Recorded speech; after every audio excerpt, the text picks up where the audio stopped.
Sudheesh, Iran America സംഘർഷം അന്ന് നമ്മൾ ചർച്ചയിൽ പറഞ്ഞ പോലെ ഇപ്പോഴും തേങ്ങ ഉടച്ചിട്ടില്ല. അതായത് ഇപ്പോൾ അടിക്കും എന്ന് പറഞ്ഞിട്ടാണ് അമേരിക്ക നിൽക്കുന്നത്, ഇറാനെങ്കിലും അടിച്ചോളൂ എന്ന് പറഞ്ഞിട്ട് നിൽക്കുന്നുണ്ട്. അവിടെ ഒരു സംഘർഷങ്ങളൊക്കെ അതുപോലെ തന്നെ, അതായത് വലിയ മാറ്റങ്ങളില്ലാത്ത രീതിയിലാണ് ഇപ്പോഴും ആ സംഘർഷം മുന്നോട്ട് പോകുന്നത്. പുതിയ മാറ്റങ്ങൾ എന്തൊക്കെയാണ്? ഈ ഇടയ്ക്കൊക്കെ പല ചാനലുകളും വന്നിരുന്നു, ഇറാനെ അടിച്ചു, അമേരിക്ക അറ്റാക്ക് ചെയ്തു എന്നൊക്കെ പറഞ്ഞിട്ടുള്ള വാർത്തകളൊക്കെ കണ്ടിരുന്നു. എന്താണ് സത്യാവസ്ഥ? അമേരിക്ക ഈ പറഞ്ഞ പോലെ കപ്പൽപ്പടയെ അവിടെ കൊണ്ട് വിന്യസിച്ചു, പിന്നെയും കുറച്ച് കപ്പലുകളിലൂടെ കൊണ്ടിരുന്നു എന്നൊക്കെ പറഞ്ഞു. അതായത് വെനസ്വേലയിലേക്ക് ഡിപ്ലോയ് ചെയ്തതിനേക്കാട്ടിൽ കൂടുതലായിട്ടുള്ള ഒരു ഫോഴ്സിനെയാണ് ഇറാനിലേക്ക് കൊണ്ടുവന്നിരിക്കുന്നതെന്നാണ് പറയുന്നത്. എന്നിട്ട് ട്രംപ് പറഞ്ഞത് നമുക്ക് സംസാരിക്കാം, ചർച്ച ചെയ്യാമെന്നാണ്. അപ്പോൾ ട്രംപിൻ്റെ ഇപ്പോഴത്തെ ആവശ്യം എന്ന് പറഞ്ഞാൽ ഒരു ചർച്ച ചെയ്യുക, ഒരു ഡീലാണ്. പക്ഷേ ആ ഡീലിന് വേണ്ടിയിട്ട് ട്രംപ് പ്രഷറൈസ് ചെയ്യുന്നതാണ് നമ്മൾ കാണുന്ന ഈ അർമഡ ഒക്കെ. അതായത് USS എബ്രഹാം ലിങ്കണും അതിൻ്റെ ചുറ്റും അതിനെ സപ്പോർട്ട് സിസ്റ്റമായിട്ട് ഒരു 3 മിസൈൽ ഡിസ്ട്രോയേഴ്സും ഗൈഡഡ് മിസൈൽ ഡിസ്ട്രോയേഴ്സും ആണ് അമേരിക്ക അവിടെ തൽക്കാലം കൊണ്ട് നിർത്തിയിരിക്കുന്നത്. അത് പോരാഞ്ഞിട്ട് അവിടെ കരയിൽ ബേസുകളുണ്ട്. ജോർഡാനിലെ ബേസിൽ അത്യാവശ്യം നല്ല ശക്തിയുള്ള ഒരു ബേസാണ്. 40,000 ട്രൂപ്പ് ജോർഡാനിലുണ്ട്, പ്ലസ് ഫൈറ്ററുകളുണ്ട്. USS എബ്രഹാം ലിങ്കണിലാണെങ്കിൽ പോലും F-35 ഉണ്ട്, 18 സൂപ്പർ ഹോർണറ്റ് ഉണ്ട്, ഗ്രൗളേഴ്സ് എന്ന് പറഞ്ഞാൽ മറ്റേ ഇതിന് ഇലക്ട്രോണിക് വാർഫെയറിന് വേണ്ടിയിട്ട് ഉള്ള ഗ്രൗളേഴ്സ് ഉണ്ട്. ഇതെല്ലാം ഉണ്ട്. ഇതിലെല്ലാം അവിടെ കൊണ്ട് നിർത്തിയിട്ട് ഒരു നേവൽ ബ്ലോക്കേഡാണ് ശരിക്കും പറഞ്ഞാൽ അമേരിക്ക ഇപ്പോൾ ഉദ്ദേശിക്കുന്നത്. നേവൽ ബ്ലോക്കേഡ് നടത്തി ഇറാന് മേലെ പ്രഷർ ഉണ്ടാക്കുക, എന്നിട്ട് അതേസമയം ഇറാനോട് വന്ന് ഒരു ഡീൽ ഉണ്ടാക്കുക, എന്നിട്ട് നമുക്ക് ബാക്കി സംസാരിക്കാം എന്നുള്ളതാണ് ട്രംപിൻ്റെ ആവശ്യം. ഇതിൻ്റെ നമ്മൾ കഴിഞ്ഞ പ്രാവശ്യം പറഞ്ഞതുപോലെ തന്നെ ഇതിവിടെ കൊണ്ട് നിർത്താനായിട്ടുള്ളൊരു കാരണം എന്താണെന്ന് ചോദിച്ചു കഴിഞ്ഞാൽ, ട്രംപിന് ഈ പറഞ്ഞ പോലെ കോൺഗ്രസിൽ നിന്ന് ഒരു അനുമതി കിട്ടുക എന്ന് പറയുന്നത് അത്ര എളുപ്പമല്ല. ഇപ്പോൾ ട്രംപ് ഇപ്പോൾ തീരുമാനിച്ചു വെച്ചിരിക്കുന്നതെന്ന് പറഞ്ഞാൽ ഇതെല്ലാം കൂടെ അവിടെ കൊണ്ട് നിർത്തി, ഇറാൻ്റെ തൊട്ടടുത്ത് കൊണ്ട് നിർത്തിയിട്ട് എന്നാൽ ഇതൊന്ന് ഇറാൻ ആക്രമിക്കട്ടെ, ഇങ്ങോട്ടടിക്കട്ടെ. അതായത് നമ്മൾ ചരിത്രം നോക്കിക്കഴിഞ്ഞാൽ 1939 സെപ്റ്റംബറിൽ ആണ് ജർമ്മനി പോളണ്ടിനെ 2ാം ലോക മഹായുദ്ധത്തിൽ ആക്രമിക്കുന്നത്. 40 ജൂണോ ജൂലൈയിലോ മറ്റേ ഫ്രാൻസ് കീഴടക്കി ജർമ്മനി. 41 ഡിസംബറിലാണ് ഒരു പേൾ ഹാർബർ ഉണ്ടാവുന്നത്. അതുവരെ അമേരിക്ക പുറത്ത് നിൽക്കുകയായിരുന്നു. അമേരിക്കൻ സൈനികരോട് പറഞ്ഞതെന്ന് പറഞ്ഞാൽ, നിങ്ങൾക്ക് 2ാം ലോക മഹായുദ്ധത്തിൽ ബ്രിട്ടീഷുകാർക്ക് വേണ്ടിയിട്ടോ ബ്രിട്ടീഷുകാരുടെ സൈഡിൽ നിന്ന് യുദ്ധം ചെയ്യണമെങ്കിൽ നിങ്ങൾ ബ്രിട്ടനിൽ പോയിട്ട് അവിടെ നിന്ന് യുദ്ധം ചെയ്തോളൂ എന്നാണ് പറഞ്ഞത്. അതിൻ്റെ കുറേ എന്താ പറയുക സോൾജേഴ്സ് അവിടെ പോയി ബ്രിട്ടൻ്റെ കൂടെ നിന്ന് യുദ്ധം ചെയ്യുകയും ചെയ്തിരുന്നു. അതായത് അത് അവർ വോളണ്ടിയർ ചെയ്യുന്നതാണ്. അമേരിക്കയായിട്ടൊരു സ്റ്റാൻഡ് എടുക്കാതെ അമേരിക്ക പുറകോട്ട് മാറി യുദ്ധത്തിനില്ല എന്ന് പറഞ്ഞ് നിന്നിടത്ത് നിന്ന് ആണ് ജപ്പാൻ പേൾ ഹാർബർ അറ്റാക്ക് ചെയ്യുന്നതും അവിടെ നിന്ന് അമേരിക്കയ്ക്ക് ഒരു എൻട്രി കിട്ടുന്നതും. ആ എൻട്രി കിട്ടുകയും പിന്നെ അമേരിക്ക മുൻനിരയിലേക്ക് വരികയും ബ്രിട്ടനെ സൈഡ് ലൈൻ ചെയ്യുകയും വരെ ചെയ്തു. ആ ഒരു സിനാരിയോയാണ് ട്രംപ് ഇവിടെ റീക്രിയേറ്റ് ചെയ്യാൻ നോക്കുന്നത്. കാരണം എന്താണെന്ന് വെച്ച് കഴിഞ്ഞാൽ, ഇപ്പോൾ നിലവിൽ അറിയാലോ, സൗദി, ജോർഡാൻ, ഇറാനല്ല UAE ഇവരൊക്കെ പറഞ്ഞിട്ടുണ്ട് ഞങ്ങളുടെ എയർ സ്പേസ് യൂസ് ചെയ്തിട്ട്, ഖത്തർ ഞങ്ങളുടെ എയർ സ്പേസ് യൂസ് ചെയ്തിട്ട് ഇറാനെ ആക്രമിക്കരുതെന്ന് പറഞ്ഞിട്ടുണ്ട്. നമ്മൾ നേരത്തെ പറഞ്ഞ പോലെ കോൺഗ്രസും സെനറ്റും ഒന്നും അനുമതി കൊടുത്തിട്ടുമില്ല. ഇത് ഇപ്പോൾ നിലവിൽ ശരിക്കും പറഞ്ഞു കഴിഞ്ഞാൽ അമേരിക്കൻ കപ്പൽപ്പടയ്ക്ക് ഇറാനെ ആക്രമിക്കാൻ പറ്റില്ല. അപ്പോൾ ഇങ്ങോട്ട് വന്നടിച്ചു കഴിഞ്ഞാൽ പിന്നെ ഒരടി അമേരിക്ക മേടിക്കും, എന്നിട്ട് പിന്നെ കയറി അടിക്കാമല്ലോ. പിന്നെ അവിടെ നിന്ന് എന്താ പറയുക, കഥ മുഴുവൻ മാറുമെന്ന് മാത്രമല്ല, അമേരിക്കയ്ക്ക് പബ്ലിക് സിമ്പത്തി കിട്ടുകയും ചെയ്യും. ഈ പറയുന്ന മിഡിൽ ഈസ്റ്റ് അല്ലെങ്കിൽ ഗൾഫിലെ മറ്റു രാഷ്ട്രങ്ങൾ, സൗദി ആണെങ്കിലും ശരി, UAE ആണെങ്കിലും ശരി, അവരോട് അമേരിക്കയ്ക്ക് പോയിട്ട് പറയാം, ഞങ്ങളെ ആക്രമിച്ചതാണ്, അതുകൊണ്ട് ഞങ്ങൾക്ക് തിരിച്ചടിക്കണം, അതിനു വേണ്ടിയിട്ട് എയർ സ്പേസ് തുറന്നു തരണമെന്ന് പറഞ്ഞ് മുമ്പോട്ട് പോകും. കോൺഗ്രസിൻ്റെ അല്ലെങ്കിൽ സെനറ്റിൻ്റെ അടുത്ത് പോകുമ്പോഴും ഈ ഒരു ഇതുണ്ടാവും. ഇത് ഇറാനും അറിയാം. ഇറാൻ അതുകൊണ്ട് ആ പണി ചെയ്യില്ല. ഈ യുദ്ധത്തിലെ ഈ ഒരു കൗശലം ഇത് അമേരിക്കയ്ക്ക് മാത്രമല്ല ബുദ്ധിയുള്ളത്, ഇറാനും ഉണ്ട്. അപ്പോൾ ഇറാൻ ഏതായാലും ഈ ഒരു കൗശലം തിരിച്ച് ചെയ്യില്ല. ഇന്ന് ഫെബ്രുവരി 1-2 ഈ സമയത്ത് ഹോർമൂസ് കടൽ ഇടുക്കിൽ ഇറാൻ ഒരു ആയുധാഭ്യാസം നടത്തുന്നുണ്ട്. ചെറിയ ബോട്ടുകളിൽ മിസൈൽ ഘടിപ്പിച്ച ചെറിയ ബോട്ടുകൾ കൊണ്ട് വലിയൊരു കപ്പൽപ്പടയെ എങ്ങനെ ആക്രമിക്കാമെന്നുള്ള ഒരു ഷോ പീസ്, അതായത് ഹോർമൂസ് കടലിടുക്കിൽ വെച്ചിട്ട്. ഹോർമൂസ് കടലിടുക്ക് എന്ന് പറഞ്ഞാൽ അറിയാമല്ലോ, ബഹ്റൈൻ മുതൽ ഇങ്ങോട്ട് താഴോട്ട് ഒമാൻ, ആ ഓയിൽ പ്രൊഡ്യൂസിങ് കൺട്രീസിൻ്റെ എല്ലാം ഓയിൽ പോകുന്ന ഹോർമൂസ് കടലിടുക്കിൽ കൂടിയാണ്. അതാണ് ഇറാൻ്റെ ഒരു ബാർഗെയിനിങ് ചിപ്പ്. അതായത് ഇറാനോട് എന്ത് ബഹളം കാണിച്ചാലും ന്യൂക്ലിയർ ആക്രമണം ഉണ്ടാകും എന്ന് മാത്രമായിരിക്കില്ല, ഹോർമൂസ് കടലിടുക്ക് അവർ ബ്ലോക്ക് ചെയ്യും. കംപ്ലീറ്റ് ആയിട്ട് ബ്ലോക്ക് ചെയ്ത് കഴിഞ്ഞിട്ട് അതിൻ്റെ അകത്തോടെ ഒരു മനുഷ്യൻ്റെയും ഓയിൽ പുറത്തേക്ക് പോകാത്തൊരവസ്ഥ അവരുണ്ടാക്കി വെക്കും. അതാണ് ഇറാൻ്റെ ഒരു സ്ട്രാറ്റജി എന്ന് പറയപ്പെടുന്നത്. അതാണ് അവരവിടെ അത് ഡിസ്പ്ലേ ചെയ്യാൻ വേണ്ടിയിട്ട് തന്നെയാണ് ഇപ്പോൾ ഈ ആയുധാഭ്യാസം ഹോർമൂസ് കടലിടുക്കിൽ വെച്ച് നടത്തുന്നത്. വളരെ സ്പെസിഫിക്കലി അതിന് വേണ്ടിയിട്ട് മാത്രമാണ്. അപ്പോൾ ഇത് ഒരു കൈൻഡ് ഓഫ് പരസ്യമായ രഹസ്യം എന്ന് വേണമെങ്കിൽ പറയാം. ആ ഒരു രീതിക്കാണ് ഇത് മുഴുവൻ നടത്തുന്നത്. എല്ലാവർക്കും കാര്യം അറിയാം. ഹോർമൂസ് കടലിടുക്ക് ബ്ലോക്ക് ചെയ്യും. അമേരിക്കയുടെ മിഡിൽ ഈസ്റ്റിലുള്ള ഗൾഫിലുള്ള എത്ര സൈനിക താവളങ്ങളുണ്ടോ അതെല്ലാം ഇറാൻ ആക്രമിക്കും. അങ്ങനെ മൾട്ടിപ്പിൾ ലെവലുള്ള ത്രെറ്റ് ഉണ്ട്. അടുത്തത് ഇസ്രായേലിലേക്ക് ഒരാക്രമണം ഉണ്ടായി കഴിഞ്ഞാൽ ഈ അമേരിക്കയുടെ ഈ പ്ലാൻ ഒന്നും വർക്കാവില്ല. ഇപ്പോൾ ഇറാൻ ആദ്യമേ കയറി അടിക്കുന്നു, അത് ഇസ്രായേലിനെയാണ് കയറി അടിക്കുന്നതെന്നുണ്ടെങ്കിൽ ഈ പറയുന്ന സൗദിയുടെയോ UAEയുടെയോ ഖത്തറിൻ്റെയോ ഒന്നും എയർ സ്പേസ് ഓപ്പൺ ചെയ്ത് തരാനായിട്ട് അമേരിക്കയ്ക്ക് പോയി ചോദിക്കാനും പറ്റില്ല. എന്നാൽ അതിൻ്റെ പേരിൽ അമേരിക്ക അടിക്കാനും പറ്റില്ല. മൊത്തത്തിൽ അമേരിക്കയെ എന്താ പറയുക ഒരു കുഴിയിലിടാനായിട്ട് ഇറാൻ ആദ്യമേ ആക്രമിക്കേണ്ടി വന്നാൽ ഇസ്രായേലിനെ ആയിരിക്കും അമേരിക്ക അടിക്കുന്ന ബുദ്ധിമോശം ഒരു കാരണവശാലും ഇറാൻ ചെയ്യില്ല. മാത്രമല്ല അമേരിക്കയുടെ ഈ ഒരു പേൾ ഹാർബർ മൂവ്മെന്റ് റീക്രിയേറ്റ് ചെയ്യാനായിട്ടുള്ള കുഴിയിൽ ഇറാൻ പോയി വീഴുകയുമില്ല.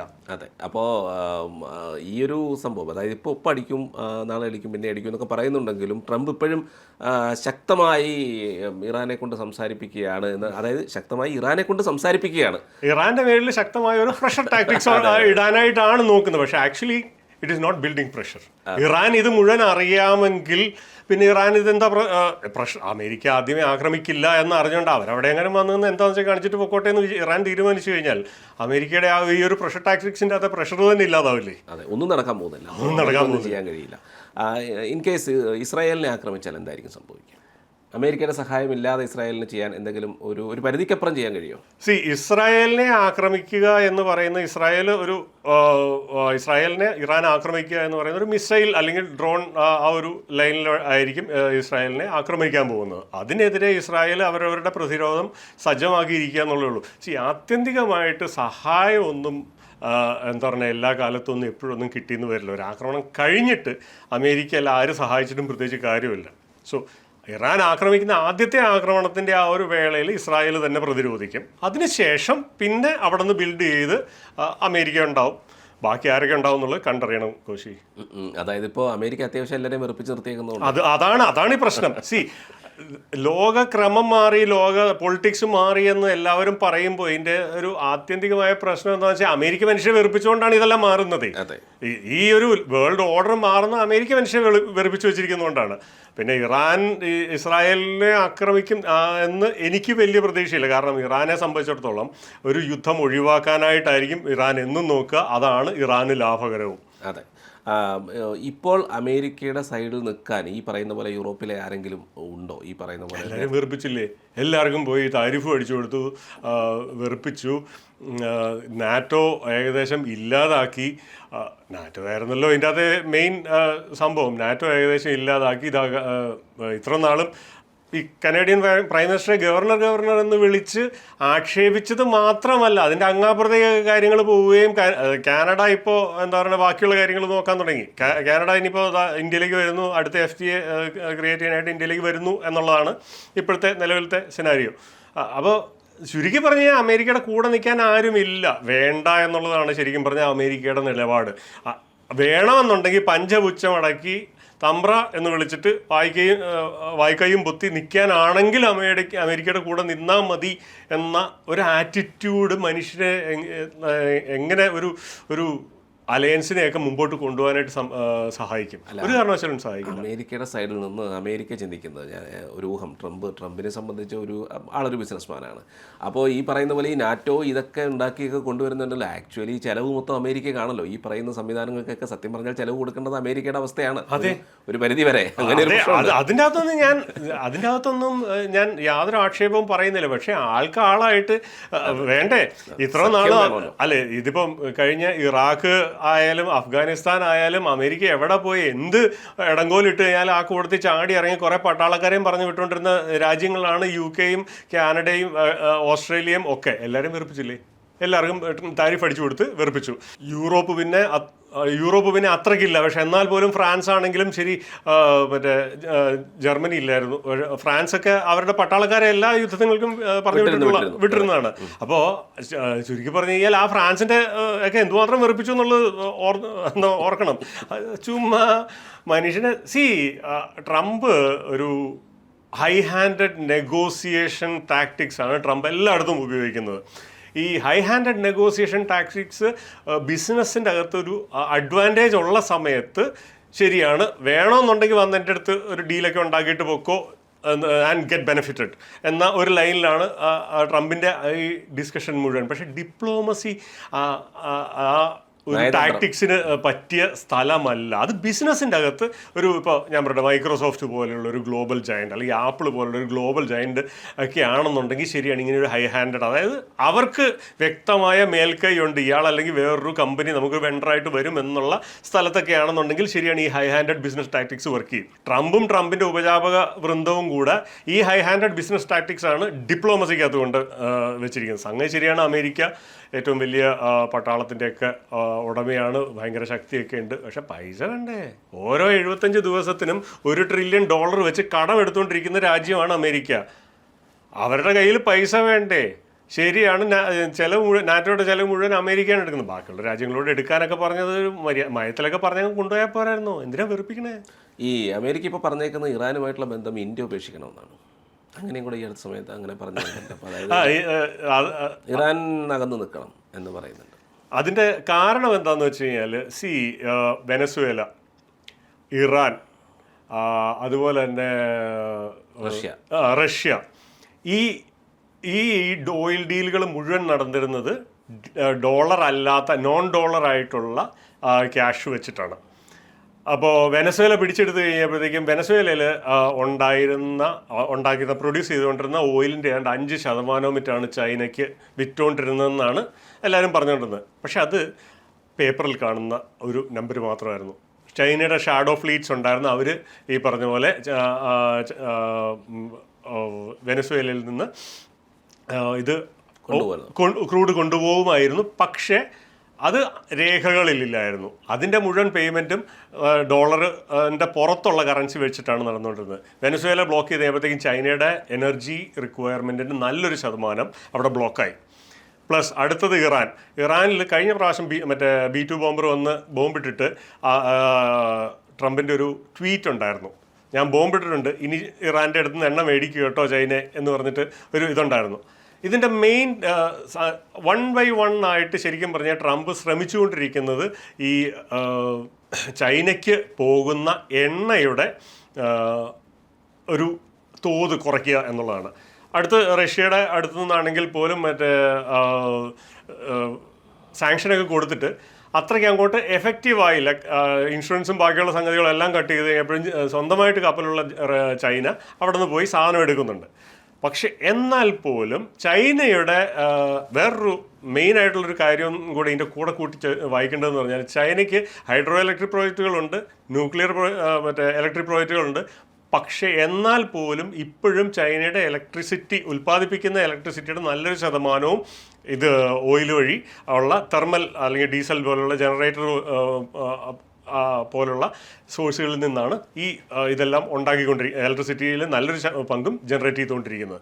ഈ ഓയിൽ ചൈനയിലേക്ക് ചെല്ലാതായി കഴിയുമ്പോഴത്തേക്കും, China is A manufacturing hub, അവരുടെ മാനുഫാക്ചറിങ് താഴോട്ട് പോകും, അവരുടെ എക്കണോമി താഴോട്ട് പോകും. ഇതാണ് മെയിൻ ഒരു ഉദ്ദേശം. ഈ ചൈനയെ ബ്ലോക്ക് ചെയ്യുക എന്നുള്ളത് വളരെ വലിയൊരു ഉദ്ദേശമാണ്. രണ്ടാമത്തെ കാര്യം എന്ന് പറഞ്ഞാൽ, ഇന്ത്യ അറിയാലോ, റഷ്യയിൽ നിന്ന് നമ്മൾ ഓയിൽ മേടിക്കുന്നുണ്ടായിരുന്നു. ആ ഓയിൽ എക്സ്പോർട്ട് ചെയ്ത് കൊണ്ട് നമ്മൾ ലോകത്തെ പിന്നെ പെട്രോളിയം പ്രൊഡക്ട്സ് എക്സ്പോർട്ട് ചെയ്യുന്നതിൽ രണ്ടാമത്തെ രാജ്യമായി മാറി. അമേരിക്ക കഴിഞ്ഞാൽ തൊട്ട് താഴത്തെ രാജ്യം ഇന്ത്യ ആയിരുന്നു.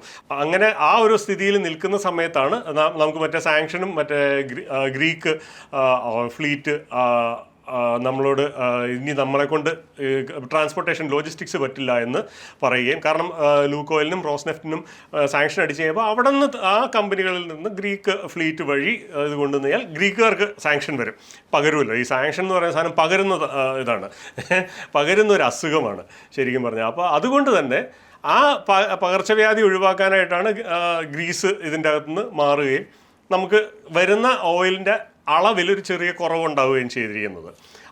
ഇത് തന്നെയാണ് ഇതിൻ്റെയൊക്കെ ബേസിക് അവസാനമായിട്ട് കുഴിച്ച് ഇതിൻ്റെ അങ്ങ് അറ്റത്തോട്ട് ചെന്ന് കഴിഞ്ഞ് കഴിഞ്ഞാൽ ഇതിൻ്റെ ഏറ്റവും അവസാനം നിൽക്കുന്നത് ഡീഡോളറൈസേഷനിലാണ്. ഈ ഡീഡോളറൈസേഷനാണ് ശരിക്കും പറഞ്ഞാൽ അമേരിക്ക ഇവിടെ തകർക്കാൻ നിൽക്കുന്നത്. പക്ഷേ ഈ ബഹളം മുഴുവൻ ഉണ്ടാക്കിയപ്പോഴാണ് റഷ്യ, ഇന്ത്യ, ചൈന എംബ്രിഡ്ജ് ഉണ്ടാക്കുന്നത്. എംബ്രിഡ്ജ് ഉണ്ടാക്കി ഇനി അടുത്ത് എംബ്രിഡ്ജ് എന്ന് പറഞ്ഞു കഴിഞ്ഞാൽ ഒരു പുതിയ പ്രോജക്റ്റാണ്. അതായത് കറൻസി ബാക്ക്ഡ് സ്റ്റേബിൾ കോയിനുകൾ, ബിറ്റ് കോയിൻ പോലെയുള്ള നമ്മൾ ഡിജിറ്റൽ റുപ്പി ഇറക്കിയായിരുന്നല്ലോ, അതുപോലെ ഡിജിറ്റൽ യുവാൻ ഉണ്ട്. അങ്ങനെ അതിനെയാണ് നമ്മൾ കറൻസി ബാക്ക്ഡ്, അതായത് ഒരു യുവാൻ്റെ ഡിജിറ്റൽ ബ്ലോക്ക് ചെയിനിലുള്ള ഒരു ഡിജിറ്റൽ കറൻസിയാണ് ഡിജിറ്റൽ യുവാൻ. ഈ ഇന്ത്യയുടെ ഡിജിറ്റൽ റുപ്പിയും അത് തന്നെയാണ്. അപ്പോൾ ശരിക്കും പറഞ്ഞു കഴിഞ്ഞാൽ ഇതിൻ്റെ ബാക്കപ്പായിട്ട് ഗോൾഡ് വാങ്ങുന്നുണ്ട്. അതുകൊണ്ടാണ് ശരിക്കും പറഞ്ഞാൽ ഒരു സമയത്ത് ഗോൾഡ് ഭയങ്കരമായിട്ട് മേളിലോട്ട് പോയി. ഇപ്പോൾ കഴിഞ്ഞ 2 ദിവസമായിട്ട് ഗോൾഡ് ക്രാഷ് ആവുന്നതിൻ്റെ കാരണം എന്താണെന്ന് വെച്ചാൽ അമേരിക്ക ഇതിൻ്റെ മാർജിൻ കൂട്ടി. ഗോൾഡ് സിൽവർ മേടിക്കുന്നതിൻ്റെ മാർജിൻ അമേരിക്ക കൂട്ടി. അതായത് അതിൻ്റെ പലിശ, നമുക്ക് കടമെടുത്ത് ഗോൾഡ് മേടിക്കുന്നതിൻ്റെ പലിശ കൂട്ടി കഴിഞ്ഞപ്പോഴത്തേക്ക് അവരെല്ലാം ഓഫ് ലോഡ് ചെയ്ത് കഴിഞ്ഞപ്പോഴാണ് കഴിഞ്ഞ 2 ദിവസമായിട്ട് ഇത് ഭയങ്കരമായിട്ട് ക്രാഷ് ആയത്. അപ്പോൾ ഈ കറൻസി ബാക്ക്ഡ് സ്റ്റേബിൾ കോയിൻ്റെ ബാക്കപ്പായിട്ട് ഈ രാജ്യങ്ങളെല്ലാം എംബ്രിഡ്ജിനെ ഉണ്ടാക്കിയ സമയത്ത് ഈ രാജ്യങ്ങളെല്ലാം പ്ലഡ്ജ് ചെയ്തിരുന്നു. ഇതിൻ്റെ അകത്ത് മാക്സിമം വാല്യൂ ആഡ് ചെയ്യാനായിട്ട് നമ്മൾ മാക്സിമം ഗോൾഡ് കൊണ്ടുവരും റിസർവായിട്ട്. അങ്ങനെ ഗോൾഡ് ഇന്ത്യയും ചൈനയും ഒക്കെ ശരിക്കും പറഞ്ഞാൽ ഡോളറിൻ്റെ ബോണ്ടുകൾ വിറ്റഴിച്ചുകൊണ്ട് അതിന് പകരം ഗോൾഡ് മേടിക്കുകയായിരുന്നു. അങ്ങനെയാണ് നമ്മുടെ കറൻസിക്ക് വാല്യൂ കൂട്ടാനായിട്ട് നമ്മൾ ശ്രമിച്ചത്. ചൈനയും അത് തന്നെയാണ് ചെയ്തത്. ഇതിനെയാണ് ശരിക്കും പറഞ്ഞു കഴിഞ്ഞാൽ കർട്ടേൽ ചെയ്യാനായിട്ട് ശരിക്കും പറഞ്ഞാൽ ഇപ്പോൾ ഈ ഗോൾഡിൻ്റെ മാർജിൻ അമേരിക്ക കൂട്ടുകയും ഗോൾഡ് മാർക്കറ്റും സിൽവർ മാർക്കറ്റും ഇപ്പോൾ കഴിഞ്ഞ ദിവസം ക്രാഷ് ആയതും. അപ്പോൾ ഇതിനെ മറികടന്നുകൊണ്ട് ഇനി അടുത്തത് ബ്രിക്സിൻ്റെ ഒരു പുതിയ കറൻസി വരുന്നു, യൂണിറ്റ് എന്ന് പറഞ്ഞിട്ട്. ആ സാധനം കൂടെ വന്നു കഴിയുമ്പോഴത്തേക്കും ശരിക്കും പറഞ്ഞാൽ ഡീഡോളറൈസേഷൻ ഭയങ്കരമായിട്ട് കൂടും, അതിൻ്റെ തോത് കൂടും. ഈ എംബ്രിഡ്ജ് ആയിക്കോട്ടെ യൂണിറ്റ് ആയിക്കോട്ടെ 2 രീതിക്കാണ് ഡീഡോളറൈസേഷൻ ചെയ്യുന്നത്. ഒന്ന്, നമ്മൾ ഈ ഡോളർ എന്നുള്ളതിന് പകരം പെട്രോ റുപ്പി അല്ലെങ്കിൽ പെട്രോ യുവാൻ ആക്കി. അതായത് പെട്രോളിയം നമ്മൾ മേടിക്കുന്ന രൂപയിൽ, നമ്മൾ ഇന്ത്യ മേടിക്കുന്നത്, ഭാരതം മേടിക്കുന്നത് രൂപയിൽ ആക്കി. അപ്പോൾ ഇത് ഈ എംബ്രിഡ്ജ് എന്ന പ്രോജക്റ്റ് വഴി ഇപ്പോൾ ഇന്ത്യയിൽ നിന്ന് റഷ്യയിലേക്ക് അതിൻ്റെ പൈസ കൊടുക്കണമെന്നുണ്ടെങ്കിൽ അത് പെട്ടെന്ന് തന്നെ എത്താനുള്ള ഒരു പ്രൊജക്റ്റ് ഉണ്ട്. അത് ബ്ലോക്ക് ചെയിൻ വഴിയാണ് ആ സാധനം പോകുന്നത്. നേരത്തെ എങ്ങനെ പോയിക്കൊണ്ടിരുന്നത്? സ്വിഫ്റ്റ് വഴിയായിരുന്നു. സ്വിഫ്റ്റ് എന്താണ്? അമേരിക്കയുടെ ഡോളർ ബാക്ക്ഡ് ആയിട്ടുള്ളൊരു സിസ്റ്റമാണ്. അതായത് നമ്മൾ ഇവിടുന്ന് റഷ്യയ്ക്ക് സ്വിഫ്റ്റ് വഴി പൈസ അയക്കുന്നതെന്ന് പറഞ്ഞാൽ നമ്മൾ അതിനെ ഡോളറായിട്ട് കൺവേർട്ട് ചെയ്ത് ഈ സാധനം അമേരിക്കയിലെ ഒരു സെർവറിൽ ചെന്ന് അവർ അപ്രൂവ് ചെയ്ത് എന്നിട്ട് ഈ സാധനം റൂബിളായിട്ട് കൺവേർട്ടായിട്ടാണ് റഷ്യയിൽ ആ പേയ്മെൻറ്റ് എത്തുക. അതായത് നടുക്ക് അവിടെയും അമേരിക്ക ഉണ്ട്, മനസ്സിലായില്ലേ? ഈ സാധനം മുഴുവൻ ശരിക്കും പറഞ്ഞാൽ അതായത് നമ്മൾ സ്വിഫ്റ്റ് വഴി ഏതൊക്കെ ട്രാൻസാക്ഷൻ നടത്തിയാലും അതിൻ്റെ ഒരു ഭാഗം അമേരിക്കയിൽ കൂടെയാണ് പോകുന്നത്. സ്വിറ്റ്സർലൻഡിലും പിന്നെ യൂറോപ്പിൽ ഒരു സെർവറും കൂടെ ഉണ്ടായിരുന്നു. ഈ 3 സെർവറിൽ കൂടിയാണ് മെയിനായിട്ടും പോകുന്നത്. പക്ഷേ ഇതിൻ്റെ എല്ലാത്തിൻ്റെയും ബാക്ക് ബോൺ എന്ന് പറയുന്നത് ഡോളറാണ്. ഈ ഡോളറിനെ കംപ്ലീറ്റ് ആയിട്ട് അങ്ങ് ഒഴിവാക്കുകയാണ് ചെയ്യുന്നത്. പെട്രോ ഡോളർ മാത്രമല്ല ഈ ഡോളർ ഡോമിനേഷൻ്റെ എന്താ പറയുക മെയിൻ കാരണം. അതിൻ്റെ അകത്ത് ഈ സ്വിഫ്റ്റും ഉണ്ട്. ആ സ്വിഫ്റ്റിനെ ഒഴിവാക്കി നമ്മൾ അതേസമയം പെട്രോ ഡോളറിനെയും ഒഴിവാക്കിയിട്ട് ബ്ലോക്ക് ചെയിൻ വഴിയാണ് ഈ എംബ്രിഡ്ജ് എന്ന് പറയുന്ന പ്രോജക്റ്റ് നടപ്പിലാക്കുന്നത്. യൂണിറ്റ് വന്നു കഴിയുമ്പോഴും അതിൻ്റെയും ഈ പറഞ്ഞ ഡോളറുമായിട്ട് യാതൊരു ബന്ധവും ഇല്ലാത്ത രീതിക്കാണ് ഈ സാധനം ട്രാൻസാക്ഷൻ നടക്കാൻ പോകുന്നത്. അപ്പോൾ അങ്ങനെ വരുന്ന സമയത്ത് സ്വാഭാവികമായിട്ടും അമേരിക്കയ്ക്ക് കുറച്ചുകൂടെ പ്രാന്താകാനാണ് ആണല്ലോ ആയിക്കൊണ്ടിരിക്കുന്നത്. അന്തം വിട്ട ട്രംപ് എന്തും ചെയ്യുന്നത് അതുകൊണ്ടാണ്. അപ്പോൾ എന്തായാലും ഇത് ഇപ്പോൾ ഇറാൻ അമേരിക്ക എന്നുള്ള വിഷയം എന്നതിനപ്പുറം ഇതൊരു ഒരു ലോക വിഷയമായിട്ട് തന്നെ മാറാം എന്നുള്ളതാണ് ചുരുക്കത്തിൽ മനസ്സിലാക്കുന്നത്. ഇറാൻ അമേരിക്ക എന്ന് പറയുന്ന വിഷയം ശരിക്കും ഉണ്ടാകുന്ന ഇത് തന്നെയാണ്. കാരണം എനിക്ക് തോന്നുന്നു മൻമോഹൻ സിംഗ് സർക്കാർ ഭരിച്ചുകൊണ്ടിരുന്ന സമയത്താണ് നമ്മൾ ആദ്യമായിട്ട് ഇറാന് രൂപ കൊടുത്ത് എണ്ണ വാങ്ങിക്കാൻ തുടങ്ങുന്നതെന്നാണ് എനിക്ക് തോന്നുന്നത്. ഏകദേശം ആ കാലം മുതലുണ്ട്. ഇപ്പോൾ വർഷം എത്രയായി, ഇപ്പോഴും അതിന് വലിയ വ്യത്യാസമൊന്നും വന്നിട്ടില്ല. കാരണം എന്താ? കാരണം ഇറാൻ അടിച്ചു കൊടുത്തിരിക്കുന്ന സാങ്ഷനുകളാണ്. കാരണം വേറെ വഴിയില്ല. ഈ സ്വിഫ്റ്റ് സിസ്റ്റം വഴി ഇറാനിലേക്ക് പൈസ ചെല്ലുന്നില്ല എന്നുണ്ടെങ്കിൽ പിന്നെ ഉള്ള പൈസ എങ്ങനെയാ വെച്ചാൽ തന്നിരുപേ എന്നാണ് മറ്റേ ഇറാനൊക്കെ പറഞ്ഞുകൊണ്ടിരുന്നത്. അത് മതി. അപ്പോൾ ആ ഒരു അവസ്ഥയിൽ നിന്ന് ശരിക്കും പറഞ്ഞാൽ നമ്മൾ അന്നും നമ്മൾ അമേരിക്കയുടെ സുഹൃത്തായിരുന്നു. നമ്മൾ ബോണ്ടുകൾ മറ്റേ ഡോളറിൻ്റെ ബോണ്ടുകൾ വാങ്ങുന്നുണ്ടായിരുന്നു. അതൊക്കെ ഉണ്ടായിരുന്നു. ഇപ്പോൾ ഡോളറിൻ്റെ ബോണ്ടുകൾ മുഴുവൻ നമ്മൾ ഓഫ് ലോഡ് ചെയ്യാണ്. കാരണം നമ്മൾ ഇപ്പോൾ ഡോളർ ബോണ്ടിൽ നമ്മൾ പാർക്ക് ചെയ്തിരിക്കുന്ന പൈസ റഷ്യ ഉക്രൈൻ യുദ്ധം വന്നു കഴിയുമ്പോഴത്തേക്ക് റഷ്യയുടെ ഒരു 400 ബില്യൺ ഡോളറോളം അമേരിക്ക പിടിച്ചു വെച്ചു. ഈ പൈസ ഇനി തരൂല്ല എന്ന് പറഞ്ഞ് അങ്ങോട്ട്, അതായത് അവർക്ക് കടം കൊടുത്ത പൈസയാണ്, ആ പൈസ ഇനി തരൂല്ല, നീ യുക്രൈനെ പോയി അടിച്ചില്ലേ എന്ന് പറഞ്ഞിട്ട് അത് കുത്തിന് പിടിച്ച് അതങ്ങ് പിടിച്ചു വയ്ക്കരുത്, എന്നിട്ട് അതാണ് യുക്രൈന് കൊടുക്കും എന്ന് പറയുന്നു. പക്ഷേ ആ പൈസ പോകുന്നത് ശരിക്കും പറഞ്ഞാൽ അമേരിക്കൻ ഡിഫൻസ് കോൺട്രാക്ടേഴ്സിനാണ്. അത് വേറെ കാര്യം. അത് ഉക്രൈന് അതിൻ്റെ അകത്ത് ഒറ്റ പൈസ ചെല്ലുന്നില്ല എന്നുള്ളത് വേറെ ഒരു സത്യം. പക്ഷേ ഇങ്ങനൊരു സിനാരിയോ വരാതിരിക്കാൻ വേണ്ടിയിട്ടാണ് നമ്മൾ ഡോളറിൻ്റെ അകത്തു നിന്നൊക്കെ പുറത്തേക്ക് വരുന്നതും നമ്മൾ ഡോളറുമായിട്ട് യാതൊരു ബന്ധവുമില്ലാത്തതും ആ ഒരു അവസ്ഥ വരുന്നത്. കാരണം ഈ സാധനത്തിന് കൊണ്ട് ഒരു ബോധമില്ല പൊക്കണോ ഇല്ലാതെ എന്താ ചെയ്യുന്നതെന്ന് പറയാൻ പറ്റാത്ത അൺപ്രഡിക്റ്റബിൾ ആയിട്ടുള്ള ഒരു അവസ്ഥയാണ്. അല്ല, ഇതിപ്പോൾ ട്രംപ് അൺപ്രഡിക്റ്റബിൾ ആണെങ്കിലും ഈ പറയുന്ന സംഗതികളൊക്കെ ഓൾറെഡി അമേരിക്കയുടെ സ്വഭാവം തന്നെയാണല്ലോ.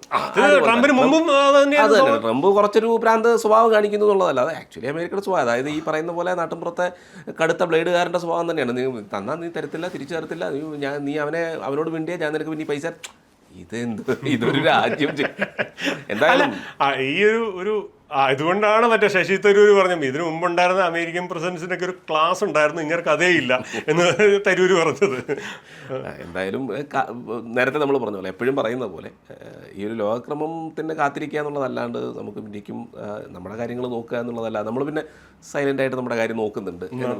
അത് നമ്മൾ നോക്കുന്നുണ്ടെന്ന് മാത്രമല്ല, ഈ അടുത്ത് വന്ന വേറൊരു ഇതും കൂടെ ഉണ്ടായിരുന്നു, വിവരം കൂടെ ഉണ്ടായിരുന്നു. ലീക്ക് ചെയ്ത ഒരു ഓഡിയോ ടേപ്പും അതിൻ്റെ അകത്ത് എന്താ പറയുക, നമ്മൾ ഭാരതം കൊടുക്കാൻ പറ്റുന്ന ഏറ്റവും നല്ല ഒരു ഓഫറാണ് അമേരിക്കയ്ക്ക് വേണ്ടിയിട്ട് ട്രേഡ് ഡീലിന് വേണ്ടി കൊടുത്തതെന്നും അത്രയും നല്ല ഓഫർ വേറെ ആരും എന്താ പറയുക കൊടുത്തിട്ടില്ലായിരുന്നു എന്നും അത് ഏകദേശം ഒന്ന് റെഡിയായി വന്ന സമയത്താണ് മറ്റേ ലുട്നിക്ക് പറയുന്ന പോലെ മോദി ട്രംപിനെ അങ്ങോട്ട് വിളിക്കണം, എന്നാൽ നമുക്ക് ഈ ഡീല് നടത്താമെന്നും മോദി വിളിച്ചുമില്ല.